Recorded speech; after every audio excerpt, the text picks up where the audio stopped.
Bonjour à tous, nouvelle vidéo aujourd'hui sur SQLite pour voir comment créer notre première table. Donc là je suis sur DB Browser, l'outil d'administration de base de données SQLite. Pour rappel, SQLite est un mode de base de données de type fichier plat qui permet de stocker l'entièreté de notre base de données uniquement dans un seul fichier et de pouvoir récupérer ce fichier et le partager et le déplacer comme on le souhaite.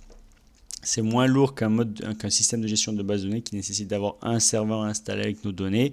Là, on est vraiment dans un mode plus léger, mais aussi moins puissant qu'un outil de gestion de base de données classique, tel qu'un PostgreSQL, un SQL Server, un Oracle ou un MySQL. Donc là, je suis dans l'outil de gestion de base de données. Je suis déjà connecté à ma base de données documents. Et à ce titre, je vais désormais créer une nouvelle table. Pour créer une nouvelle table, on va ici, Create Table.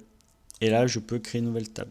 Donc là, je vais appeler mon document information. Donc je suis dans la base de... Donc je conseille toujours de créer les noms, avoir en nom de table des noms simples, sans majuscules, sans caractères spéciaux, sans espace. Il y a deux schémas par défaut. Le principal et le temporaire. Without where ID, on va le laisser.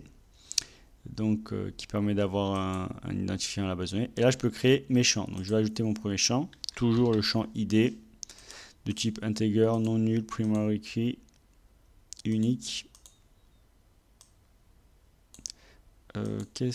Auto-incrémente, oui, comme ça s'incrémente tout seul. Pas de valeur par défaut, ça on laisse comme ça, pas de foreign key. Ok, ça c'est notre premier champ.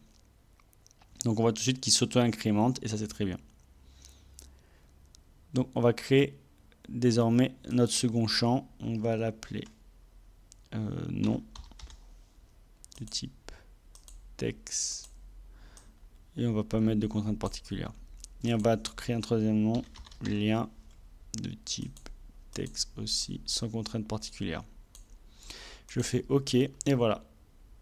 Et il vient de créer deux éléments, ma table et la séquence auto-incrémentée pour l'identifiant. D'accord? Donc on voit bien qu'on a un champ, une clé primaire, il nous a créé une séquence pour nos données, à savoir pour l'identifiant, et on va pouvoir commencer à alimenter notre table. Je vous remercie d'avoir regardé cette vidéo et à bientôt pour une nouvelle vidéo.